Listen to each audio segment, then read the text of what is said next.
লাল বলের ক্রিকেটে থাকা ক্রিকেটাররা যারা অস্ট্রেলিয়া সিরিজে আছেন তারা তো ব্যস্ত সময় পার করছেন সেখানে, কিন্তু অন্যান্য ফরম্যাটে যারা রাডারে আছেন জাতীয় দলে তাদের কি আপডেট?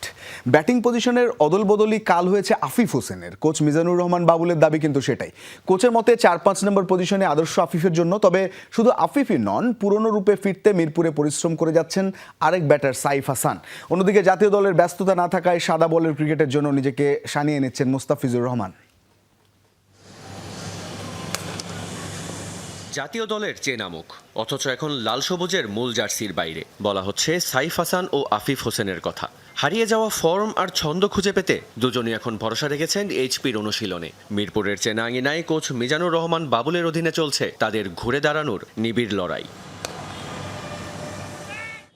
এক সময় সম্ভাবনাময়ী ওপেনার হিসেবে জাতীয় দলে আসা সাইফ হাসান এখন নিজেকে জায়গা করে দিয়েছেন নতুন করে প্রমাণের মঞ্চে। তাকে নিয়ে কাজ করছেন কোচ মিজানুর রহমান বাবুল। লক্ষ্য একটাই, টেকনিকের ভুল ত্রুটি শুধরে দ্রুত আবার টেস্ট ও ওডিআই স্কোয়াডে জায়গা নিশ্চিত করা। অনেক বেশি ম্যাচ খেলে, যেমন বিভিন্ন ফরম্যাটে খেলে, সো অনেক সময় অনেক স্কিল ছুটে যায়। টি-20 যারা খেলে তাদের একরকম বেশি স্ট্রাইক রেটে ব্যাটিং করতে হয়। নর্মাল ব্যাটিংয়ের চেয়ে কিছুটা অন্য ব্যালেন্স নষ্ট হয়ে যায় বা অন্য এরকম স্কিলের কিছুটা প্রবলেম হয়। ওগুলা নিয়েই অ্যাড্রেস করেছি এবং ওইটাই এখন কাজ করছি। এবং আমি দেখা যে সাইফ অনেক তাড়াতাড়ি অ্যাডাপ্ট করতে পেরেছে।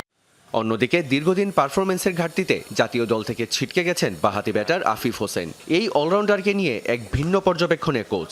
তার মতে নিয়মিত ব্যাটিংয়ের পজিশনের বাইরে খেলানোই আফিফের পারফরমেন্স ঘাটতির প্রধান কারণ।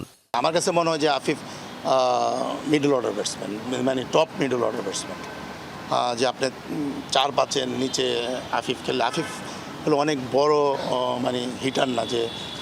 সো আফিফ আমার দেখা বাংলাদেশে অনেকের মধ্যে একজন যে সে গ্রাফটিং করে খেলতে পারে। সিঙ্গেলসগুলো তাকে সে অনেক বেশি ব্লক ডাউন করে না। হ্যাঁ, সিঙ্গেলসগুলো নিতে পারে, গ্যাপে খেলতে পারে এবং আস্তে আস্তে সে ইনিংসটা বিল্ড করতে পারে। এদিকে অস্ট্রেলিয়ার বিপক্ষে টেস্ট সিরিজ নিয়ে ব্যস্ত সময় কাটাচ্ছে বাংলাদেশ জাতীয় দল। এই সুযোগে নিজেকে ঝালিয়ে নিচ্ছেন সাদা বলের স্কোয়াডে বাইরে থাকা মুস্তাফিজুর রহমান। আসন্ন ভারত সিরিজের আগে মিরপুরে নিবিড় অনুশীলনে এই cutter master. Riyan রাফতি, Jamuna sports.